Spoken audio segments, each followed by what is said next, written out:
Chers spectateurs, partout où vous êtes en train de nous suivre, nous sommes devant un groupe de pêcheurs d'Ilebo qui vient à peine de terminer leur formation par rapport à leur activité de la pêche. Je ne saurais pas quoi dire, mais vous-même vous allez écouter de leur bouche de quoi s'agit-il de cette formation. Bonjour. Bonjour. Est-ce que vous pouvez vous présenter? Oui, c'est le président du bureau de pilotage OCD, Ilebo, formateur de pêcheurs en séjour.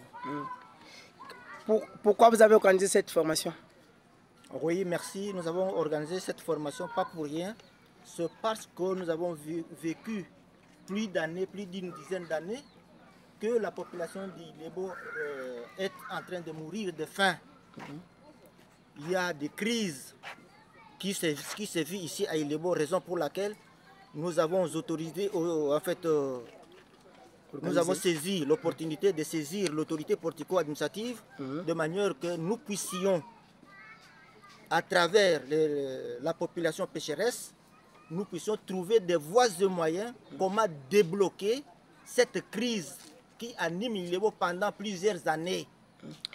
Qu'est-ce que vous avez trouvé de louche qui ne marche pas dans la pêche à Ilebo? Oui, ce qui est de louche à travers la pêche ici à Ilebo, la population d'Ilebo, c'est celle qui nourrit, en fait, ce sont les pêcheurs qui nourrissent la population dans la voie alimentaire. Mais, si souvent que nous passons dans des marchés, nous trouvons qu'il y a une crise exagérée à travers la cité d'Ilebo, toute la cité. Nous trouvons qu'il y a la crise totale. C'est ainsi que nous avons saisi de cette opportunité. S'il y a la crise, peut-être c'est parce que les pêcheurs qui sont avec nous ici dans l'ensemble ne savent pas comment faire la pêche, comment alimenter la population avec les ressources qui proviennent d'eux. C'est ainsi que nous avons ouvert les zones d'ombre qui se trouvent entre les pêcheurs. Qu'est-ce que vous avez encore, cette difficulté-là de ne pas avoir des poissons, vous avez dit que c'est dû à quoi normalement? Oui, les difficultés... C'est parce que les pêcheurs ne font pas leur travail convenablement ou bien c'est par rapport à quoi? Les difficultés que nous avons trouvées, nos pêcheurs sont tracassés. Nos pêcheurs sont tracassés à travers toute la zone du territoire d'Ilebo, soit la voie fluviale Kassai, ni même la voie Sankourou. Alors, qu'est-ce que nous avons constaté amertumement? Nous avons constaté que les pêcheurs se rendent quand même à la rivière, mais ils capturent quand même de quelques ressources, de quelques poissons. Ils sont tracassés, malmenés, marginalisés sur la rivière par l'autorité compétente, mini de la milice, mini des éléments de la police, la force navale. Et quand alors, au jour d'aujourd'hui, on peut arrêter quelqu'un, quelle que soit l'information, la nuit, et surtout alors à la rivière, quelles conséquences nous pouvons nous y attendre? Raison pour laquelle nous nous sommes mis debout pour que nous défalquions, nous disions, nous informions, nous instruisions nos pêcheurs que cela ne revienne plus.